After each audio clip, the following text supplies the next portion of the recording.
এ কথা শোনার সঙ্গে সঙ্গে রুবেলের সমস্ত শরীর যেন অবশ হয়ে গেল। মিনতিকে ধরে রাখার শক্তি হারিয়ে ফেলছে। মিনতি হাতটাকে ছাড়িয়ে নিল।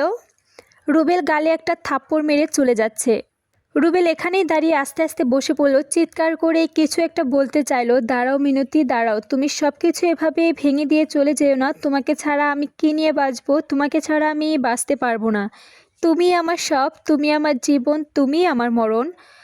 মনের অজান্তে কথাগুলো বলে ফেলল, কিন্তু মুখের ভাষা হারিয়ে ফেলেছে। তাই মিনতি কিছুই শুনতে পেল না এবং একবারও পিছু ফিরে তাকালো না, সোজা চলে গেল। বিশাল মিনতিদের বাসায় এসে মিনতির জন্য অপেক্ষা করছে। মিনতি, এত দেরি করছো কেন? মিনতি, আমাকে আসতে বললেই।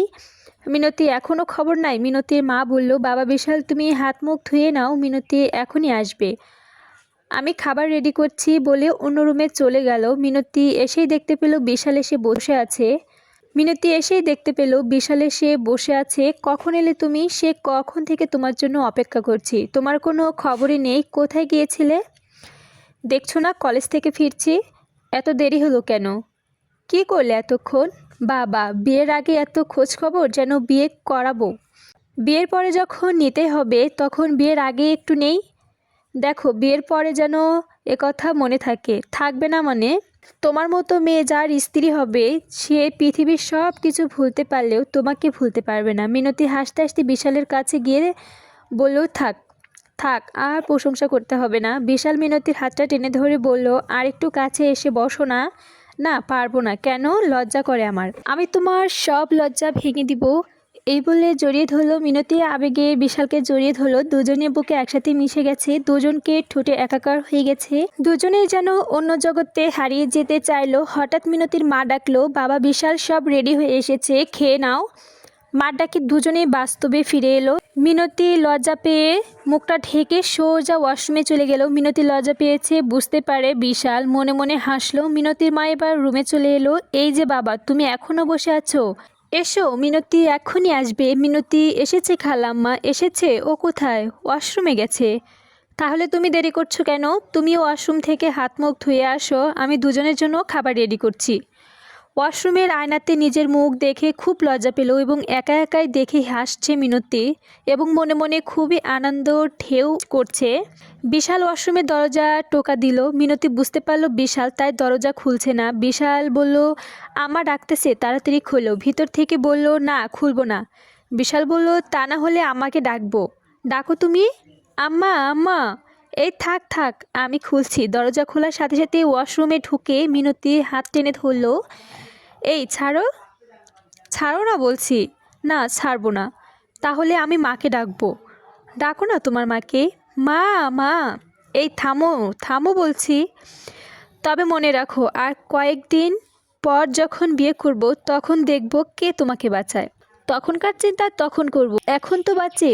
মিনতি বিশালের নাকে টিভি দিয়ে বলল, ন্যাকা কোথাকার, ওরে দুষ্টু। এই বলে খাবার টেবিলে চলে গেল। দুজনেই একসাথে খাচ্ছে। পায়ে পা রেখে বিশালের মুখে মিনতি খাবার দিচ্ছে, আবার বিশাল মিনতির মুখে দিচ্ছে। দুজনেই তৃপ্তি সহকারে খাচ্ছে। মিনতি একদমই ভুলে গেল রুবেলের কথা। আকাশে মেঘ দু এক ফোঁটা করে বৃষ্টি পড়ছে। রুবেল এখনও কলেজের ছাদে গা এলিয়ে বসে আছে। কলেজ অনেক আগেই ছুটি হয়েছে, সবাই যার যার মতো বাসায় চলে গেছে। দু চার ফোঁটা রুবেলের গায়ে এসে পড়লো। রুবেল এবার বাস্তবে ফিরে এলো। এ কি, আমি এখনও এখানে পড়ে আছি? আস্তে আস্তে পা উঠালো। পা দুটো ঝিনঝিন করছে, তবুও কষ্ট করে আস্তে আস্তে সিঁড়ি বেয়ে নিচে নামছে। এ কি, সবাই চলে গেছে, শুধু দপ্তরি সব রুমে তালা লাগাচ্ছে। কলেজের গেটে এসে রিক্সা ডাকলো। এই রিক্সা, নিরালা ছাত্রাবাসে যাবে? হ্যাঁ জাম্মু, চলো। অতি কষ্ট করে এক বুক যন্ত্রণা নিয়ে হিটনের মেসে এলো। হিটন রুবেলকে দেখে অবাক করে বলল, এত দেরি হলো কেন? সারাদিন কোথায় ছিল? তোকে এত ক্লান্ত মনে হচ্ছে কেন? কথা বলিস না কেন? কয়েকটা প্রশ্ন একসাথে করলো রুবেল, কোনো উত্তর দিল না।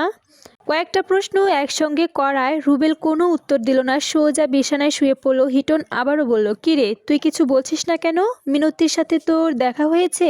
এবার রুবেল আর চুপ থাকতে পারল না, তাই বলল, হ্যাঁ রে, মিনতি সব কিছু শেষ করে দিয়েছে। সব কিছু শেষ মানে? মানে মিনতি এখন আর আমাকে ভালোবাসে না। কথাটা শুনে হিটনের বুকের মাঝে নাড়া দিয়ে উঠল। কি, মিনতি তোকে ফাঁকি দিয়ে পারলো? হ্যাঁ রে, আমি তোকে আগেই বোঝাতে চেয়েছিলাম বড়লোকের ভালোবাসারা মূল্য দিতে জানে না। ওরা ভালোবাসাকে পোশাকের মতো ব্যবহার করে, সকালে একটা বিকালে আরেকটা। পুরনো জিনিস ওরা পছন্দ করে না, ওদের চিন্তা শুধু উপরে ওঠার। না রে হিটন, তুই ভুল বললি।